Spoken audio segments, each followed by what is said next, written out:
Fallout over this shocking video. Dozens of Buffalo police officers protesting the suspension of two colleagues seen shoving a 75-year-old protester to the ground.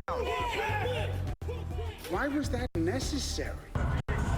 And new video of an officer appearing to body slam this woman in Atlanta. Is defunding the police the answer? Caught on camera, authorities investigating video of a man in Washington state who yelled, "I can't breathe," before dying in police custody. We have to do something. My brother did not have to die that night. The outrage and heartbreak from his family this morning. Trump tackles the quarterback, the president saying it was a mistake for the New Orleans Saints' Drew Brees to apologize for saying he would oppose players kneeling in protest to police brutality. The back and forth this morning on social media. Stunning statement from NFL Commissioner Roger Goodell. We, the National Football League, admit we were wrong for not listening to NFL players earlier. How he says he's helping in the push for change and his message to all the players in the league. And bracing for Cristobal, the tropical storm headed for the Gulf Coast with torrential rain and storm surge. We're tracking the path, where and when it's expected to make landfall.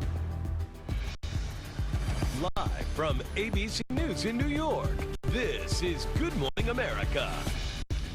And good morning. We're waking up on what will be the 12th straight day of protests across the country over the deaths of unarmed black Americans such as George Floyd, Breonna Taylor, who would have turned 27 yesterday, and Ahmaud Arbery. Floyd, of course, was seen in that infamous video where a Minneapolis police officer put a knee on his neck for nearly 9 minutes. Today in Washington, D.C., they're expecting the largest protest yet since Floyd's death. Overnight protests again in dozens of cities, some in defiance of curfews. Floyd was born in North Carolina, and his body has been taken there for a public viewing and private service for family today. Then his remains will be taken to Texas, where he spent most of his life. Services there on Monday and Tuesday will end with a private burial. This morning, Attorney General William Barr is denying that he ordered the police action that cleared protesters in front of the White House Monday night so President Trump could walk to a nearby church for a photo op. He says officers were already moving to push the crowd back when he arrived, but he says he supported the decision. We have team coverage this morning, so let's get started with ABC's Zachary Keach in Minneapolis with the very latest. Zachary, good morning. Whit, good morning to you. You know, one of the local pastors that spoke at the memorial service for George Floyd here in Minneapolis talked about pain in potential. In many ways, life continues here in Minnesota at the mesh point of those two things. They have been chokeholds, the kind that took the life of George Floyd, as police tactics around the country continue to be scrutinized. Overnight in New York City, the NYPD arresting protesters in Brooklyn hours after the city's 8 p.m. curfew. It comes as protesters demand an end to systematic racism and police brutality following the death of George Floyd in Los Angeles, Denver, Chicago, and Miami, amongst others. This coming after violent takedowns and arrests have only drawn more attention on the tactics used by police. In Buffalo, 2 officers were suspended after this incident Thursday. Officers were seen shoving 75-year-old protester Martin Gugino to the ground, leaving the injured man lying motionless and bleeding from his ear as protesters call for help. The remaining 57 members of the Buffalo Police Emergency Response Team all resigning from the unit in protest of the officer suspensions. Gugino is in serious but stable condition. You see that video and it disturbs your basic sense of decency and humanity. Why? Why was that necessary? Where was the threat? But across the country, other incidents of alleged police violence are coming to light, like this one in Philadelphia, the officer charged overnight with hitting a protester. Journalists for the Atlanta Journal-Constitution capturing this violent incident on camera, an officer appearing to body slam this woman to the ground. The woman's attorney saying she suffered a broken shoulder in the incident that's now under investigation by Atlanta police. Police policy changes after violent clashes between protesters and police. The city of Minneapolis outlining immediate changes to its police department policies, banning neck restraints or chokeholds for any reason, like the one authorities say led to Floyd's death. California also reviewing force policies. Governor Gavin Newsom calling for police to stop using the cardioid hold. Black community does not need to change. We need to change. We have a responsibility to change. Our institutions need to change. Our capacity of understanding needs to change. Now, according to the New York Times, police are 7 times more likely to use force against black people here in Minneapolis. Now, George Floyd's homegoing continues today with the memorial service in North Carolina where he grew up. Eva? Zachary, thank you. And now to another death in police custody that has emerged due to new video. Another black man who shouted, "I can't breathe," this time in Tacoma, Washington, where the mayor is calling for officers involved to be fired and prosecuted. ABC's Janae Norman is here with more. Good morning to you, Janae. Hey, Eva, good morning. And it's not just the Tacoma mayor who's speaking out, but also Washington Governor Jay Inslee, who is pledging an independent review of the case now that that video has emerged, where we hear those words we have heard before: "I can't breathe." This morning, video of a violent police encounter now has the mayor of Tacoma, Washington, calling for action. Authorities investigating video coming to light just this week of 33-year-old Manuel Ellis, a black man who yelled, "I can't breathe," before dying in police custody 3 months ago. Officers seen here throwing punches and pinning Ellis to the ground. Hey! Stop! Oh my God! Stop hitting him! You can hear the witness pleading with police. Just arrest him! And you can see officers already on top of Ellis as they order him to comply. His cry for air heard over police radio.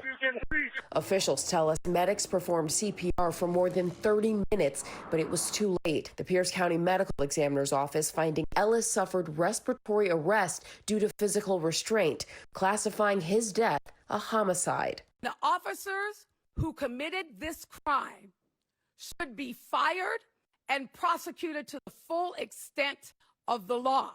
Tacoma Police Chief Don Ramsdell saying in a statement, officials have placed the 4 officers involved on administrative leave while they investigate the incident.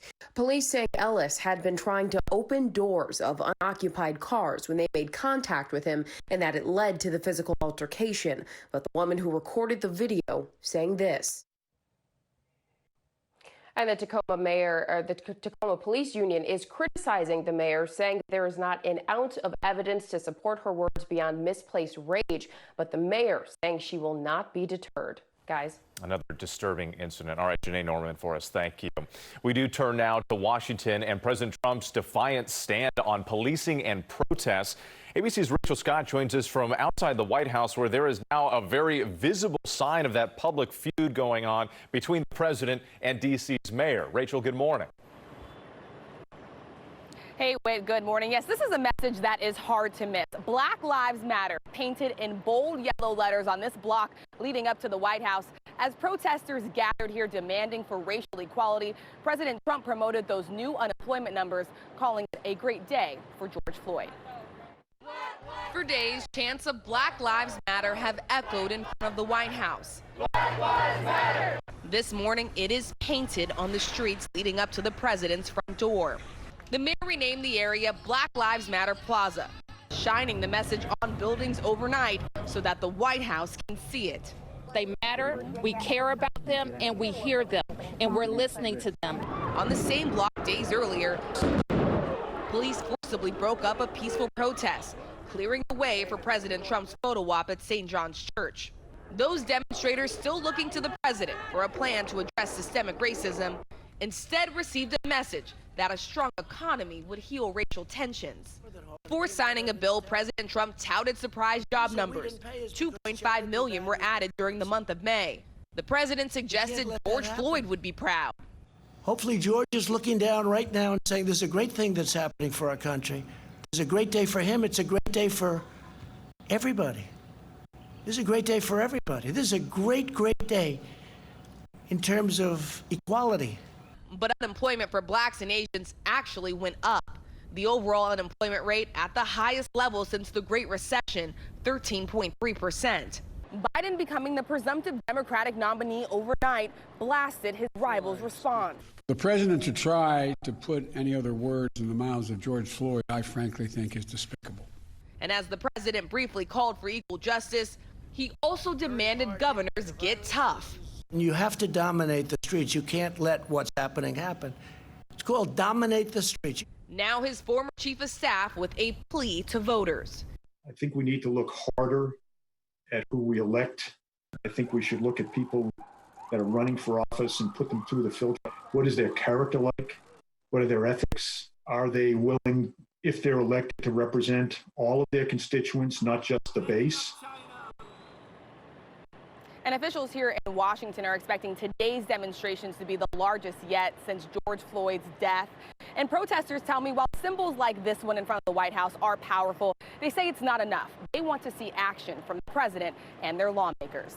Dan? They want real change. Another big day in Washington. Rachel, thank you. As Rachel mentioned, the president is glowing about those most recent jobs numbers. The economy gaining 2.5 million jobs in May and the unemployment rate going down, which virtually nobody expected. But still, the pandemic has deeply damaged the economy. So let's bring in economist and ABC News contributor Austin Goolsbee. Austin, good morning to you. Let's start with something Rachel Scott mentioned. While the unemployment rate went down overall, it actually ticked up slightly for Black Americans. So I'm wondering, is there a danger here that Black people will be left out of the recovery?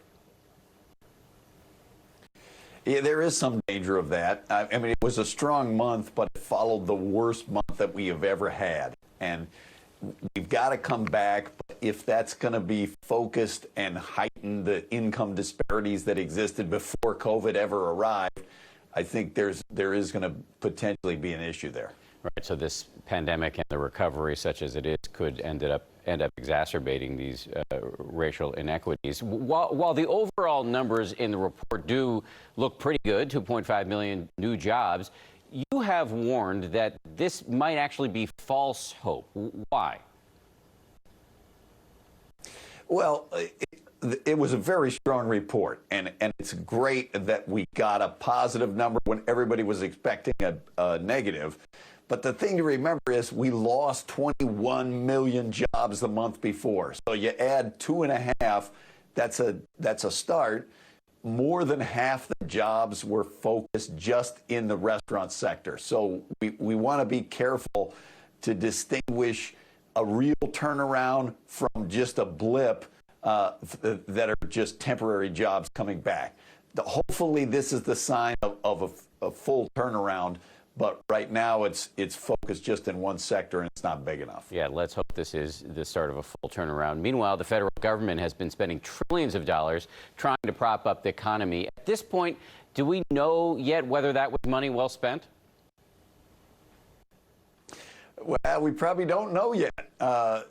Much of that money was not kind of traditional stimulus where you're trying to jumpstart the economy.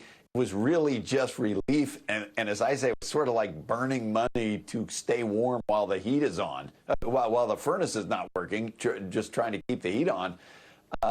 And we're going to, now as we come to the end of the summer here, we're going to see whether it's enough to keep thousands of businesses from going bankrupt and creating a whole new wave of unemployment as they shut down. So the grade is incomplete. We're still waiting for the final exam. Right. Will there be a new wave of layoffs? Will there be a second wave of this virus? So many open questions as we head forward. Austin, we really appreciate your analysis on a Saturday morning. Thank you very much. And Eva, over to you. Now, where things stand with the pandemic, we have more areas reopening, even as 18 states and Puerto Rico report increasing numbers of cases. And there's the question of whether the protests will make the outbreak worse. ABC's Trevor Ault has that story.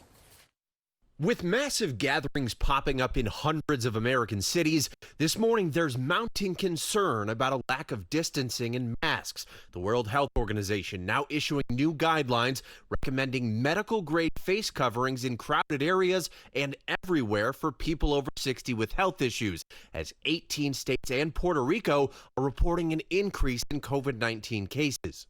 we've gotten a little bit lackadaisical about this horrific virus that hasn't gone away from the world or from our communities. This week, Florida, amid an increase in testing, saw its biggest spike in cases so far, while in Texas, Houston has seen cases climbing steadily, though a health department official says it's unfair to place the blame on protesters. If anything, it's going to be the reopening of society and people becoming fatigued, if you will, with the precautions we've asked them to take. Pennsylvania officials say Erie County is in the midst of a possible outbreak, but a dozen other counties in the state have now transitioned into the next phase of reopening, granting access to salons, gyms, and indoor dining with restrictions. The phones have been nonstop, kind of make reservations. We're not doing reservations because we only have 6 tables. In Illinois, the governor's now signed an executive order allowing in-person summer schools to resume, while California will allow schools and day camps, bars, gyms, and professional sports this Friday. And already, Las Vegas hotel casinos, along with Wayne Newton and Flamingo showgirls in bedazzled face masks, welcoming gamblers for the first weekend back. And it's like going back to school first day of class. We're excited. New York City, in its final weekend before reopening starts, reporting hospitalizations have gone up from 48 to 84. The mayor says that spike is not from the protests, but is urging all protesters to get tested. And for New York State as a whole, much better news from Governor Andrew Cuomo. 42 deaths, the lowest number since we started. 8 weeks ago, we had 800. And on New York City's Long Island, a spaced-out celebration for the first graduating class of the Academy High School. Tania will be attending Ithaca College. Senior students grateful for an in-person commemoration, complete with a parade of cars. This is great. I never smiled so much in my life. This is the best day of my life. And of course, the U.S. and the rest of the world continue to hang their hopes on a vaccine. And President Trump has announced 2 million units of a possible vaccine could be ready by the end of the year if it passes all its clinical trials. Of course, that's still a very big if right now. A lot of people watching the numbers in the days ahead. Trevor Alt for us. Thank you so much. We do want to turn now to weather, and Rob Marciano is in New Orleans this morning as they prepare for a crystal ball to potentially make landfall. Rob, good morning. Hey, good morning. We are in scenic Jackson Square, quiet and peaceful this morning. Last night it was the scene of thousands of peaceful protesters. And in anticipation of that potentially getting worse, and I guess a storm, this is what we saw around the French Quarter. Stores and businesses and restaurants completely boarded up, about 90% of them closed. I have never seen New Orleans this quiet and empty, even before Katrina. So a stark scene with a three-punch of COVID-19 protests, and also this crystal ball, which is in the center of the Gulf of Mexico with 45-mile-an-hour winds. You see, it doesn't look like the classic tropical storm. That's good news. The bad news is it extends well to the east, and already western Florida is seeing bands of this roll in, and you will continue to see heavier rain. You don't need it, I know. The Florida Panhandle, you can use a little bit of the rain, but you don't want the wind and the waves. You'll probably get that. Tropical storm warnings are posted from southeast Louisiana all the way to the Florida Panhandle. Landfall, 60-mile-an-hour winds late tomorrow with wind and wave, and then diminishing after that. And the flooding is going to be an issue, especially east of the center. We'll talk more about that in the next half an hour. For now, though, here's a check of your local forecast. Patchy fog out there this morning. That will burn off. Partly cloudy, highs around 90 degrees this afternoon. Chance for some isolated storms between noon and, say, 6 o'clock this evening. I think the best chance south and east. Lower humidity behind a cold front tomorrow. Temperatures back in the lower 80s. We'll have all of that and a little bit more. Tracking crystball, of course. That will be heading into the Gulf Coast early this week. I'll have that for you. Good Morning Washington at 8 a.m. hour-long show. New Orleans eerily quiet on many levels this morning, but still quite beautiful before the storm gets there. Guys, back up to you. Always beautiful. Always beautiful. Rob, thank you very much. Really appreciate it. In a time of so much fear, anger, and division in America, there really have been some striking acts of unity and courage out there. And ABC's Diane Macedo has more. Across the country, protesters are taking to the streets demanding racial justice and prompting acts of solidarity in support of the black community. In South Orange, New Jersey, white members of Soma Justice, a group of community organizers, held a so-called die-in at the town's busiest intersection. It lasted 8 minutes and 46 seconds.